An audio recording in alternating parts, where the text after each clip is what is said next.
देखते ही देखते उस सन्नाटे भरे पूरे कॉलेज में अफरा तफरी मच गई।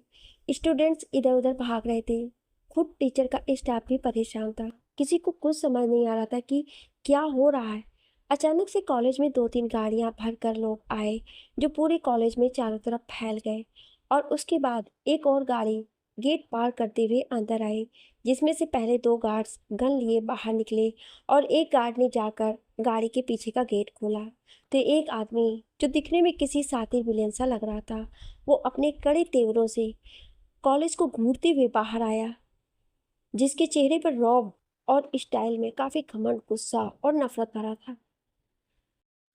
इधर उसी कॉलेज के एक क्लासरूम में इस बात की जरा भी भनक नहीं थी और क्लास के सभी स्टूडेंट अपनी अपनी बुक्स फैलाए बैठे थे।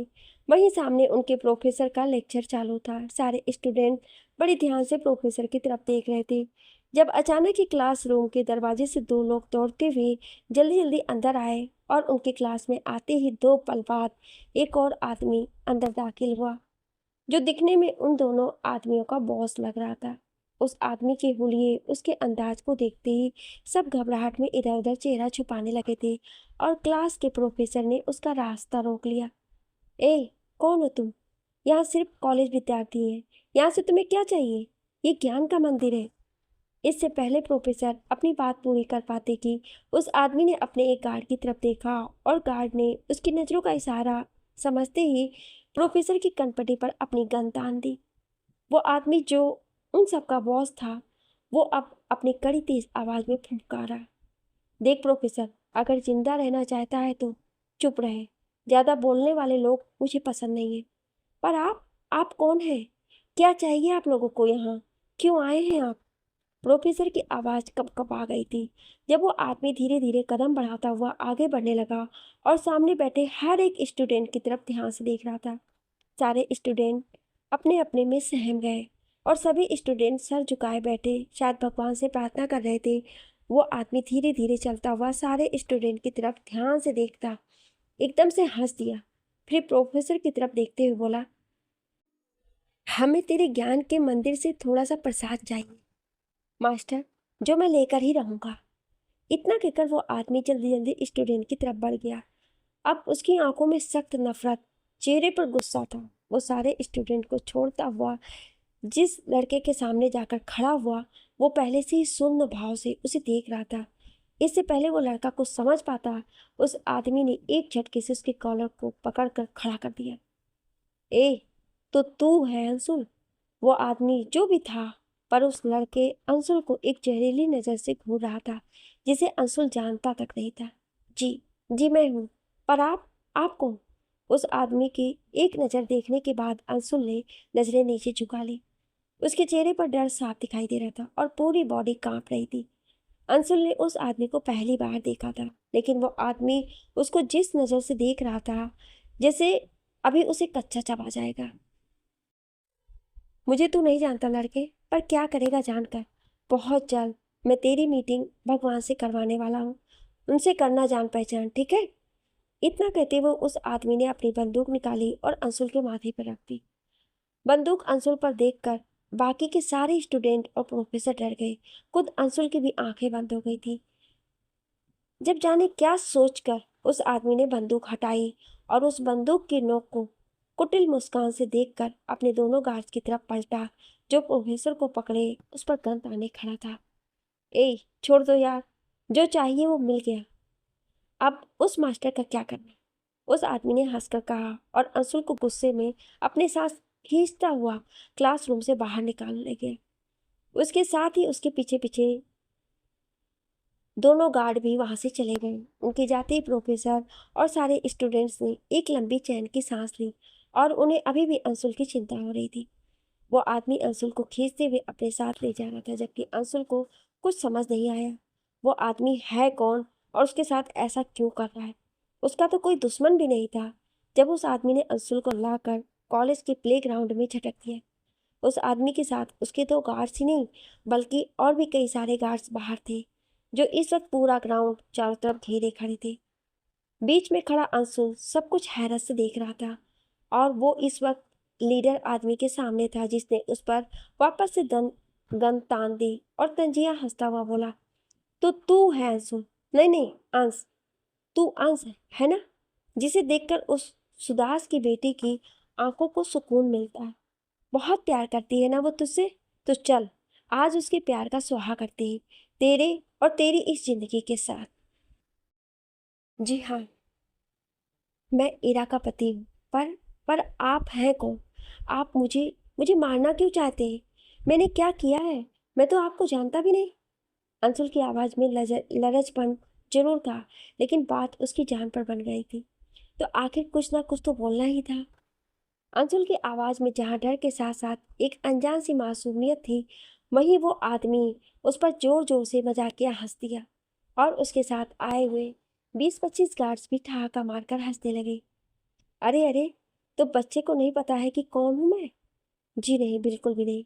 तो अब जानकर क्या करेगा? उस आदमी ने कहते हुए अपनी बंदूक का स्ट्रिकर दबाना चाहा, पर उससे पहले ही उसके हाथ पर कहीं दूर से आकर गोली लगी और उसके हाथ से बंदूक छूटकर दूर जा गिरी, जबकि उसका हाथ मुंह से तर हो गया। वो आदमी नजर उठाकर कुछ देखता या कुछ समझ पाता कि चारों तरफ गोलियां चलने की आवाजें गूंज गईं और उसके साथ आए उसके सभी बॉडीगार्ड धड़धड़ाते हुए बेसुध एक के बाद एक जमीन पर गिरने लगे।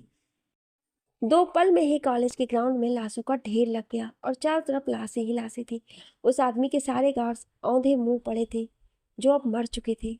वो आदमी अपना हाथ पकड़े हुए खड़ा था जहां पर गोली लगी थी, जबकि अंशुल ने उस गोलियों के शोर शराबे और गार्ड्स की चीखों से घबराकर अपने दोनों हाथों से अपने कान और पूरा चेहरा ढक लिया और वहीं जमीन पर घुटनों के बल बैठ गया।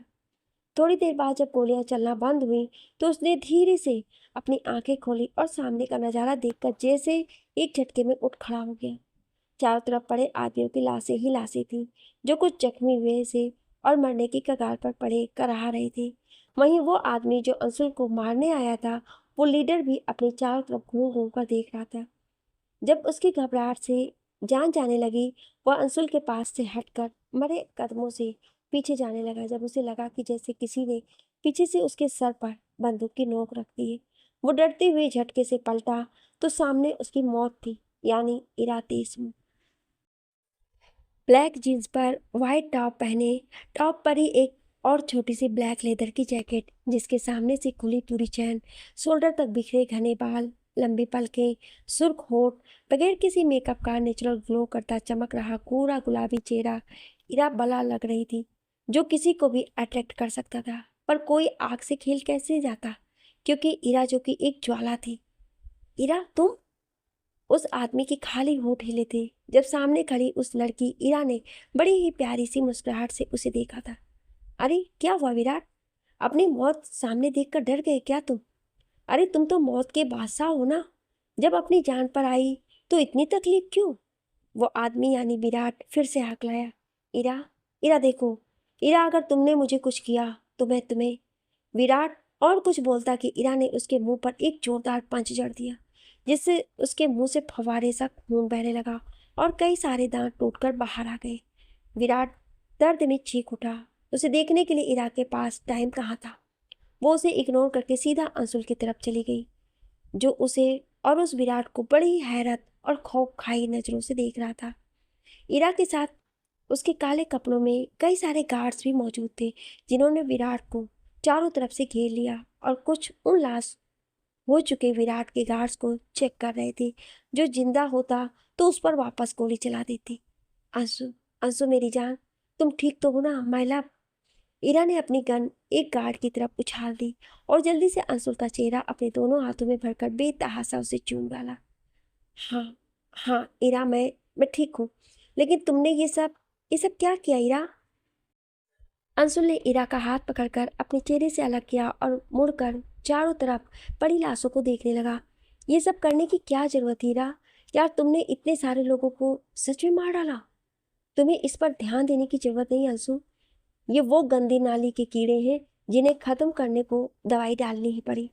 ईरा ने बेफिक्री से कहा और उछलकर अंशुल के गले से लिपट गई और फिर उसके कान के पीछे हल्के से चूमते हुए मुस्कुरा दी, जैसे कुछ हुआ ही ना हो। जबकि अंशुल हैरान था।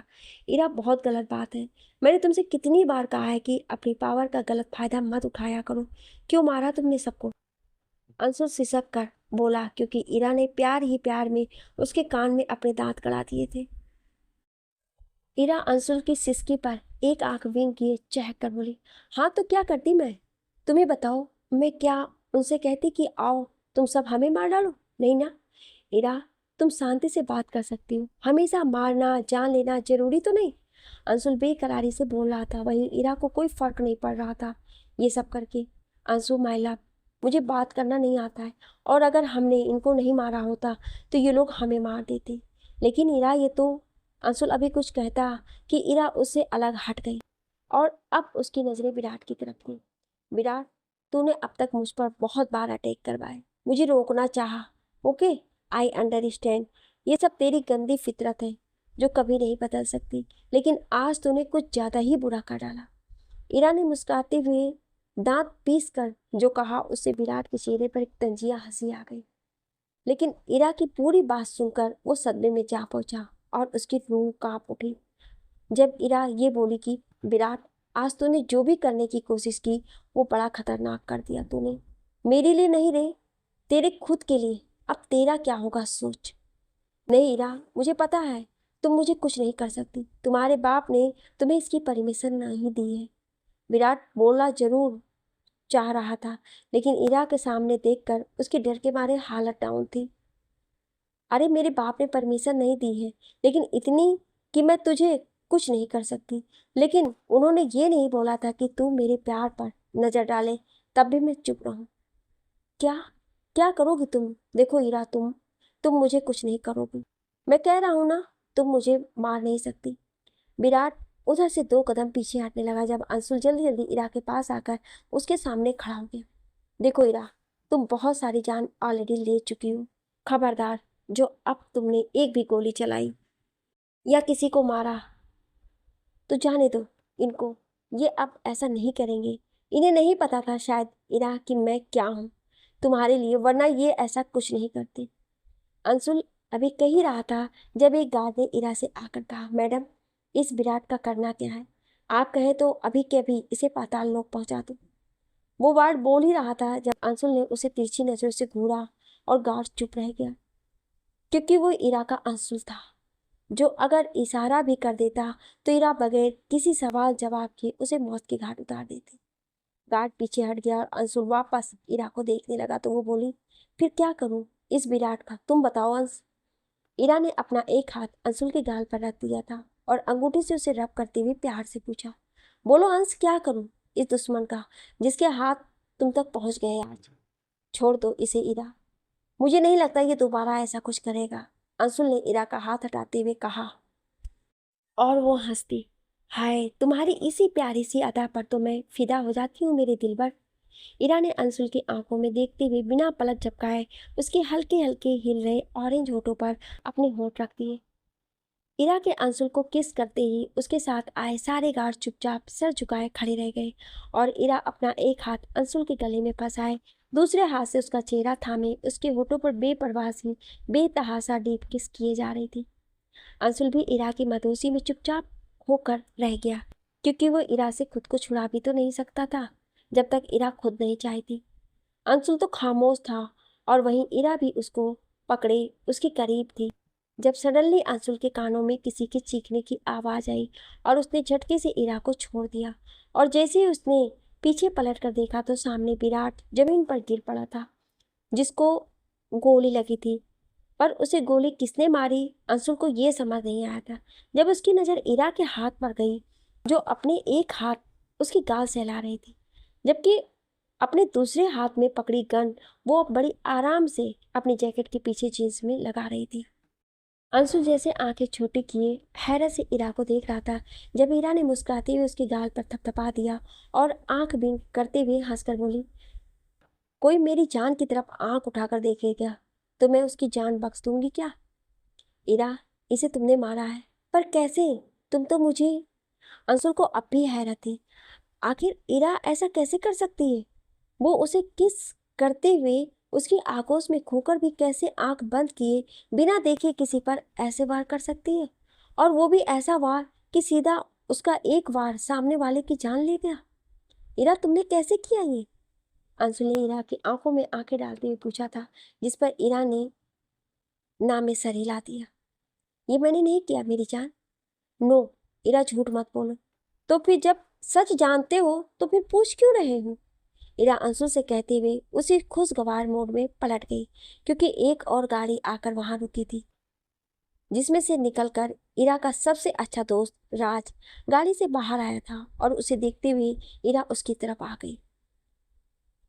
तो अब आ रहे हो? तो मैंने तो सुना था कि पुलिस वारदात पर देर में आती है, कहीं तुम पुलिस तो नहीं? हाँ, जैसे कि तुम्हें पुलिस से बड़ा डर लगता है। राज ने भी हंसते हुए इरा की तरफ देखा था और फिर चारों तरफ पड़ी लाशों का जायजा लेते हुए बोला, वो वैसे काम हो गया क्या? तुम तो जानते ही हो ना, अगर इरा को कोई काम करना हो तो वो काम मुश्किल नहीं होता है।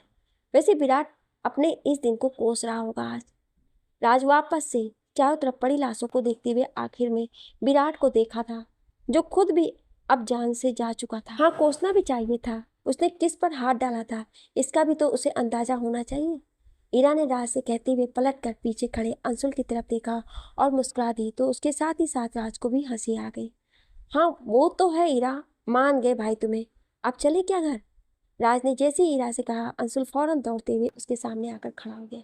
देखिए ना राज भाई, आप ही इरा को कुछ समझाइए प्लीज। ये भी कोई तरीका है क्या? इसने कितने सारे लोगों की जान ले ली। अंशुल ने जैसे ही राज से कहा, राज ने सामने खड़ी इरा को देखा, जो बेपरवाह से अपने दोनों जींस की पॉकेट में अपने हाथ रखते हुए कंधे उचका दिए, और राज को हंसी आ गई। वो अंशुल से बोला, देख भाई अंशुल, समझाते तो उसे है जिसे समझ नहीं हो। इरा के अंदर जितनी समझ है, मुझे नहीं लगता कि उसे समझाने की जरूरत है। अरे क्या खाक समझ है इसे? पागल है पूरी।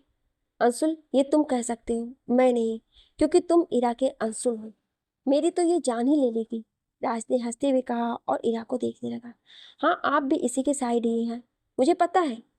अंशुल ने एक नजर राज को देखा और फिर खुद भी इरा की तरफ देखने लगा, जो अब अपने गार्ड से वहां पड़े विराट के लोगों की लाशें हटवा रही थी। चलो जल्दी करो। और अंश तुम? इरा अपने गार्ड्स को ऑर्डर देते हुए अंशुल की तरफ देखने लगी। अंश, तुम यहाँ क्या कर रहे हो? तुम्हारी तो क्लास चल रही थी ना, जाओ तुम अपनी क्लास अटेंड करो। कह तो ऐसे रही है जैसे कि इतना नॉर्मल है सब। अंशुल ने इरा को घूरा और वहां से चला गया। अंशुल के जाते ही राज और इरा हंसती है। अंशुल के जाते ही राज ने इरा की तरफ देखा। इरा, क्यों उसे इतना परेशान करती हो तुम? इरा ने हंसकर कहा, क्योंकि मजा आता है राज। और राज बस एक ही है, यही तो है जो इरा देशमुख के दिल में रहता है, जिसके लिए इरा ने अपने बाप तक की नहीं सुनी कभी। भला इसको मैं कैसे कुछ होने दे सकती हूँ? हाँ वो तो है, घर चले अब तक तो सुदास अंकल को तुम्हारे इस कारनामे का भी पता चल चुका होगा। वो तुम्हें शाबाशी देने को बेकरार बैठे होंगे। राज ने जितनी मस्ती से उस पर हंसकर कहा था, इरा ने उतने ही गुस्से और चिढ़ में उसके पैर पर अपना पैर जड़ दिया, जिससे वो उछल गया। मुझे क्यों मार रही हो? सब तुम्हारी गलती है, इरा कहते हुए आगे बढ़ गई। तुम मुझे रोक नहीं सकते थे राज, जब मैं गुस्से में यहाँ आ रही थी तो। अच्छा, मैंने रोका नहीं था? और लक्ष्य ने भी तो कितना मना किया था कि इतना हाइपर मत हो, पर तुम तो। राज भी इरा के साथ साथ चलता हुआ गाड़ी की तरफ बढ़ गया। पर तुम सुनो किसी की तब ना। इरा, तुम्हारा तो पारा ही हमेशा हाई रहता है और दिमाग सनका हुआ। जब तुम लोगों को पता है मैं अंश को लेकर बहुत अलर्ट रहती हूँ, और इस वक्त विराट का उसे टारगेट करना, मेरा कॉलेज आना कॉमन नहीं होगा, तो तुम्हें मुझे कैसे भी करके रोकना था ना डफर। इरा जैसे ही गाड़ी के पास आई, ड्राइवर ने गेट खोल दिया और उसके बैठते ही राज भी गाड़ी में आगे ड्राइवर के साथ बैठ गया। राज, तुम और लच चाहते तो मुझे रोक लेते, यहाँ आने नहीं देते, तो आज मेरे हाथ ये कांड नहीं होता। हमने तुम्हें रोका था हीरा जी। राज ने उसे मुंह टेढ़ा करके देखा तो वो बेफिक्री से बोली, रोका था, पर जब मैं नहीं मान रही थी तो मुझे पकड़कर जबरदस्ती रोकते ना। हाँ, जैसे हम जानते नहीं तुम्हें पकड़ने की सजा क्या है। नेक्स्ट वीक ही बांध कर मारा था तुमने मुझे और लक्ष्य को। राज ने वैसे ही इरा को घूर कर कहा, तुम्हें तुम्हारे अंश के अलावा कोई और भी टच कर सकता है क्या भला इरा? गाड़ी आगे बढ़ चुकी थी और उसके पीछे ही इरा के बॉडीगार्ड भी। गाड़ियां उसे ही फॉलो करते हुए उसके घर की तरफ जा रही थी। आ गई इरा, विराट महाराज की आत्मा को शांति प्रदान करवा कर। इरा और राज को घर के गेट पर ही लक्ष्य ने रोक लिया था। वैसे इरा, कैसे किया तुमने? आई एम श्योर बेचारे को सांस लेने तक ना दी होगी तुमने। आखिर उसने छेड़ा जो इरा के आंसू को था। इरा ने लच के सर से उसकी कैप निकालकर खुद पहन ली और उसी एटीट्यूड में कहा, विराट की आत्मा को शांति बाई दे दूंगी तो हमारे रामू काका का क्या होगा? ढक्कन कहेगी। वैसे मेरे बाबा आ गए क्या? इरा के इतने सरल शब्दों का वो फनी सा जवाब राज और लच को हंसाने पर मजबूर कर गया। नहीं, मामा जी अभी नहीं आए, पर आते ही तुम पर उनका बम फूटेगा, ये तो मुझे पता है। और मुझे भी। लच और राज ने हंसते हुए हाई फाई लेकर इरा की तरफ देखा तो वो घर के अंदर जा रही थी।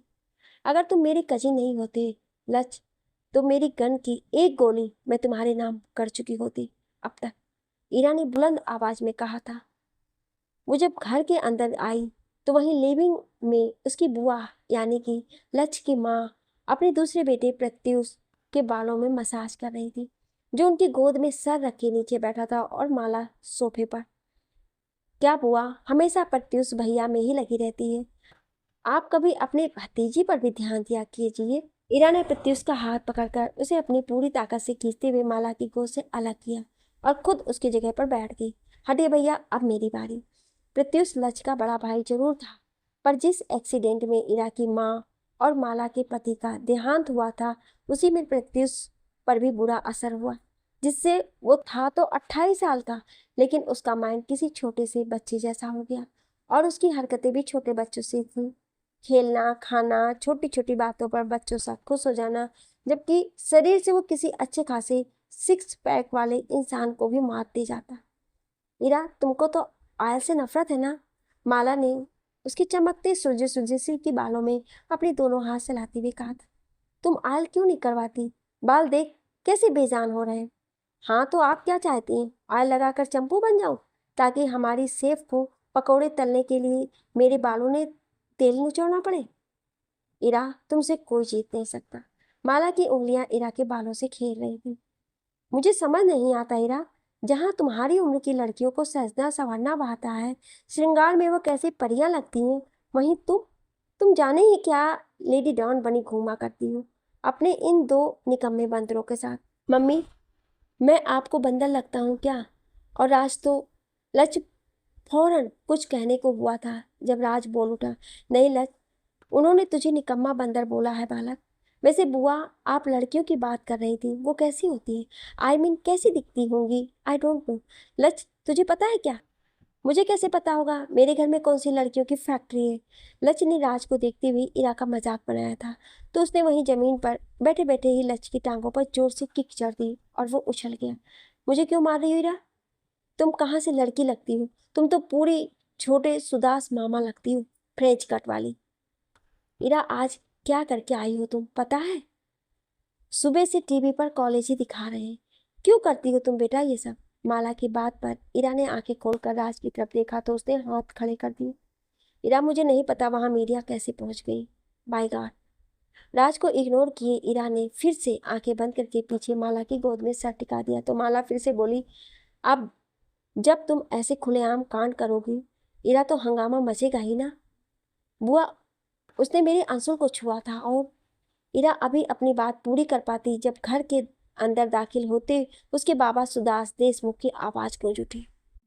इरा, इरा कहाँ हो? सुदास लिविंग की तरफ बढ़ रहे थे और उनके साथ ही उनके दो सबसे वफादार आदमी विजय और भल्ला भी। सुदास की भारी भरकम कड़क आवाज सुनते ही इरा उठकर माला के पीछे भाग गई। अरे बाप रे, आ गए हिटलर! सुदास की आवाज ही काफी थी। लच और राज की सिट्टी पिट्टी गुम हो गई थी। माला भी चुप थी और इरा भागकर माला के पीछे जा छिपी थी। इरा, इरा कहाँ हो? सुदास उसे आवाज देते हुए वहीं चले आए जहां बाकी सब थे। सुदास ने माला की तरफ देखा। वो हड़बड़ा कर अलग हटते हुए बोली, इरा, यही है भैया, मेरे पीछे छिपी है। माला के हटते ही इरा, जो उनके पीछे छुपी हुई थी, अपने सर पर दोनों हाथ रखे चेहरा छुपाए खुद को खुद में समेटे जा रही थी। उसे देखकर लच को हंसी आ गई। वो राज से बोला, कहाँ तो ये अभी शेरनी बनी थी और अब देखो बिल्ली। काश मामा जी इसको 2-4 थप्पड़ लगा दे, मुझे मजा आ जाएगा यार। लच ने हंसते हुए राज से कहा। राज ने उसे एक नज़र देखकर बोला, शायद तुझे अपनी जान प्यारी नहीं है। लच्छेदार पराठे कहीं के। इरा को अगर सुदास अंकल ने कुछ भी कहा तो ये उसका बदला हम दोनों से लेगी और हमें भी धो देगी। हमें इरा को अंकल से बचाना होगा बेवकूफ़। सुदास ने सबको इग्नोर किया और इरा को देखते हुए चिढ़न से बोली, इरा, क्या मैं पूछ सकता हूँ कि तुमने ये सब जो किया है वो क्यों किया है? सुदास आकर इरा के सामने खड़े हो गए। वो उन्हें देखकर जबरदस्ती हंसने लगी। जब उन्होंने उसे घूर कर देखा तो वो साइलेंट मोड सी होकर खड़ी हो गई। बाबा, मैंने कुछ नहीं किया। इरा ने साफ इनकार किया। सुदास उसे देखते हुए बोले, हाँ, क्यों नहीं, तुमने कुछ नहीं किया। इरा, जो कुछ किया है मैंने किया है। मुझे नहीं पता, इरा ने सपाट जवाब दिया और फिर सीधी खड़ी थी। सुदास ने अपने माथे पर अपनी 2 उंगलियां रगड़ती हुई बोली, इरा, सब मेरी गलती है तो सजा भी मुझे ही मिलनी चाहिए, राइट? क्योंकि मैंने ही तुम्हें ऐसा बनाया है। मैंने तुम्हें कभी किसी चीज़ के लिए नहीं रोका। जो तुमने करना चाहा मैंने करने दिया। बस वही तो गलती थी मेरी और ये है उसकी सज़ा।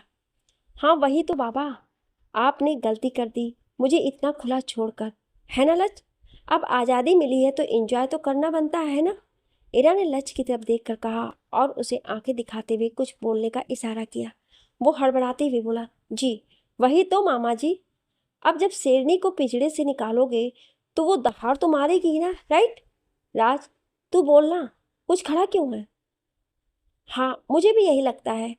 इरा इज राइट अंकल, शेरनी तो शिकार करेगी ही। राज ने भी इरा और लच की हाँ में हाँ मिलाई। सुदास दोनों को घूरने लगे। देखा बाबा, सारी गलती आपकी है, इरा ने कहा। उसकी बात सुनकर सबको हंसी आ गई। वहीं सुदास का पारा हाई हो गया। वो गरज उठे, Ira shut up, just shut up. इतना सब कुछ करके तुम्हें अभी भी चैन नहीं मिला? वहाँ पार्टी वाले मेरी जान खा जाएंगे, जानती हो तुम कुछ? हाँ बाबा आई नो, पर मैं हूं ना। इरा अपनी जींस की पॉकेट में हाथ डाले दोनों पैरों पर खड़ी ईगो से तनकर बोली। सुदास ने इरा के कॉन्फिडेंस पर कहा, तुम हो, आई नो तुम हो इरा, पर हमारे भी कुछ वसूल हैं। हम राह चलते किसी को नहीं मार देते। इरा ने उसी एटीट्यूड से कहा, पर बाबा मैंने क्या किया है? गलती तो उस विराट की थी, उसे अंशुल को बीच में नहीं लाना चाहिए था। उसकी गलती थी, मैं मानता हूँ, लेकिन जहाँ बातों से मामला हल हो जाए वहाँ हाथापाई जरूरी तो नहीं।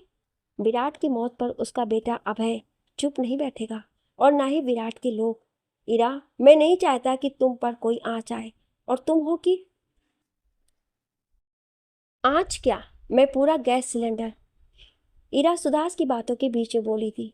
जब सुदास ने उसे आंखें दिखाई वो इरा को टोकते हुए बोले, इरा, इसीलिए मैंने तुम्हें अपने हर काम, जहाँ तक कि अपनी पार्टी से भी दूर रखा।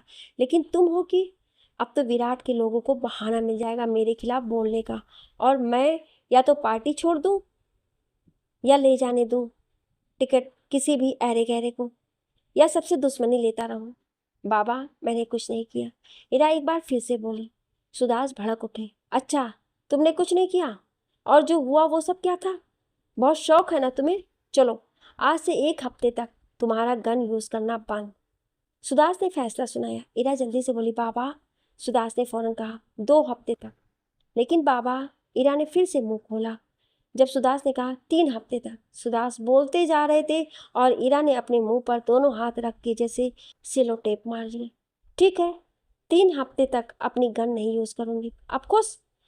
इरा ने मायूस सूरत बनाई, पर सुदास नहीं पिघले तो इरा ने बड़े ही क्यूटनेस से कहा, ओके, तो बाबा अगर किसी ने मुझे मारना चाहा तो मैं उसके सामने बैठ जाऊंगी कि लो दुश्मन भैया मेरी जान ले लो, मेरे बाबा ने मेरी गन बैन कर रखी है, ठीक है? सुदास ने गहरी सांस लेते कहा, कोई अंशुल को कुछ नहीं कर सकता इरा, बस तुम्हें उकसाते हैं लोग ताकि तुम कोई गलत फैसला लो और लोगों को तुम्हारे जरिए मुझे नीचा दिखाने का मौका मिल सके, जैसे कि आज तुमने किया। जानती हो ये बात कहाँ तक जाएगी? क्या होगा बाबा, कुछ नहीं होगा, इरा ने मुंह बनाते हुए धीरे से जवाब दिया था ताकि सुदास सुन ना पाए, क्योंकि उनके सामने इरा की बोलती जो बंद हो जाती थी।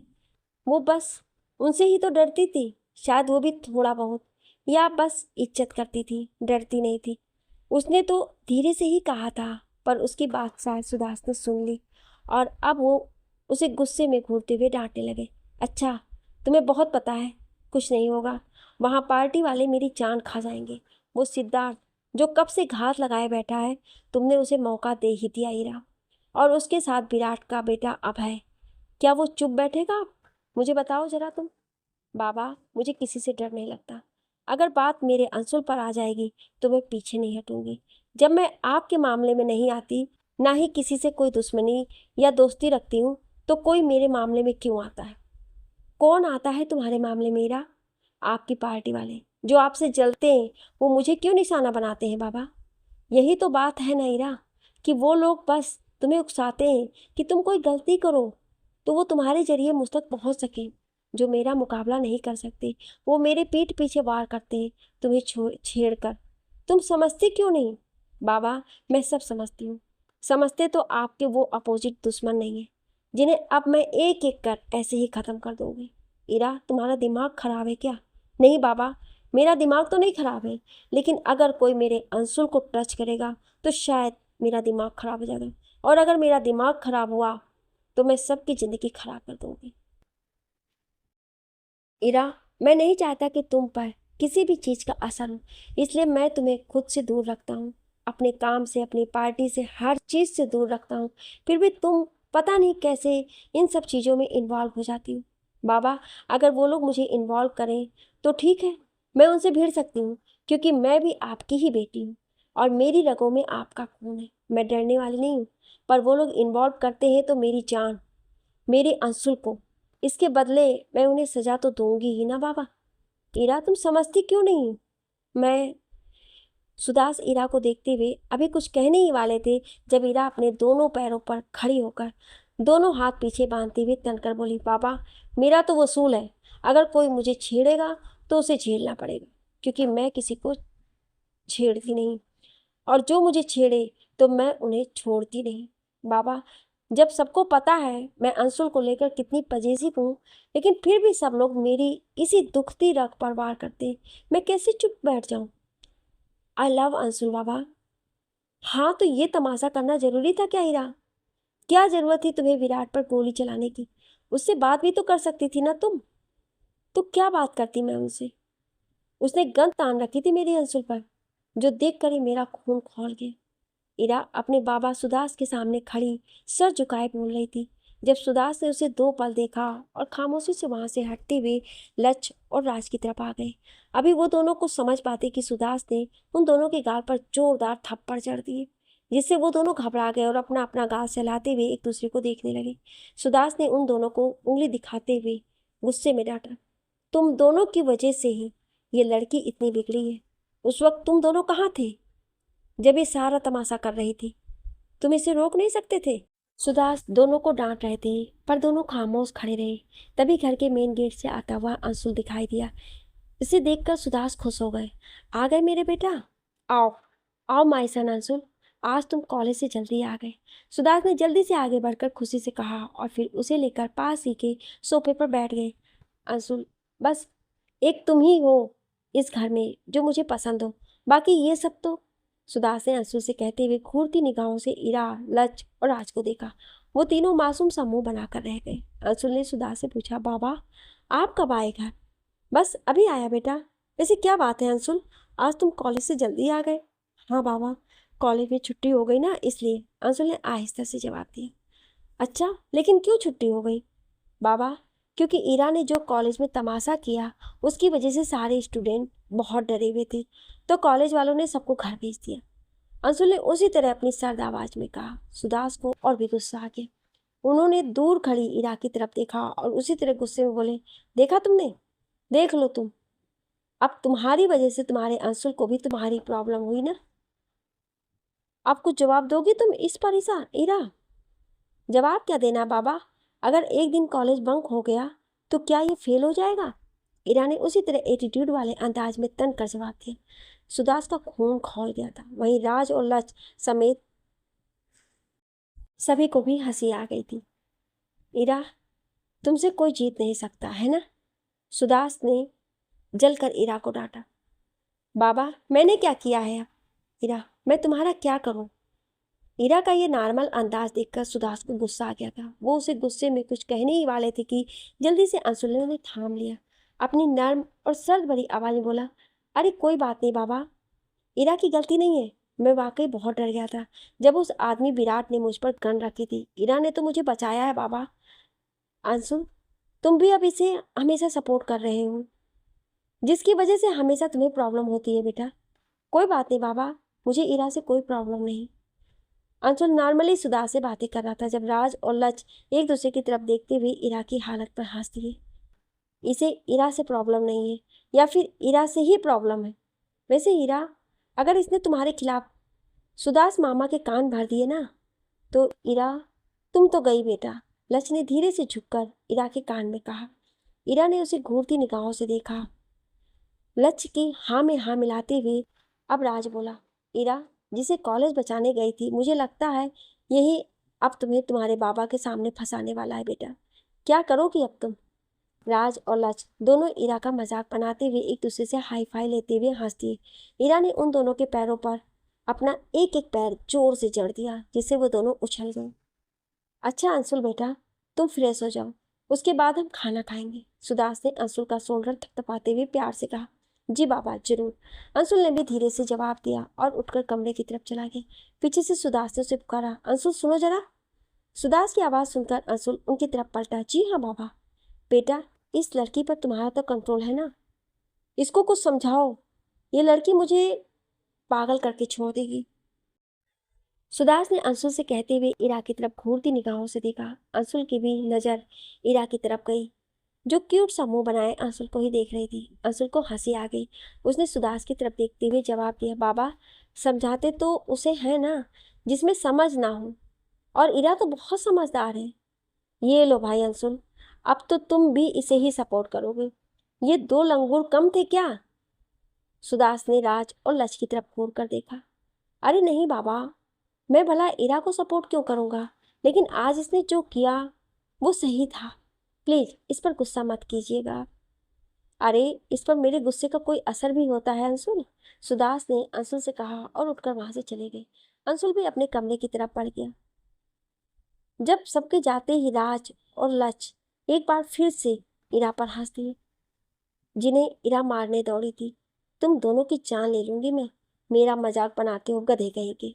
इरा जब बाथरूम में सावन लेने के बाद बाहर कमरे में आई तो वहां अंशुल पहले से ही मौजूद था, जो शायद उसी का इंतजार कर रहा था। इरा को देखकर अंशुल के चेहरे पर एक मुस्कुराहट आ गई और वो फौरन इरा की तरफ बढ़ गया। इरा मिरर के सामने आकर खड़ी हो गई और अपने बालों से टॉवल हटाते हुए जैसे ही उसने बालों को झटका, उसके बालों के पानी की छींटें अंशुल के चेहरे पर जा पड़ी, जिससे अंशुल का चेहरा दूसरी तरफ घूम गया। आगे की कहानी जानने के लिए सुनिए अगले भाग में। Thank you.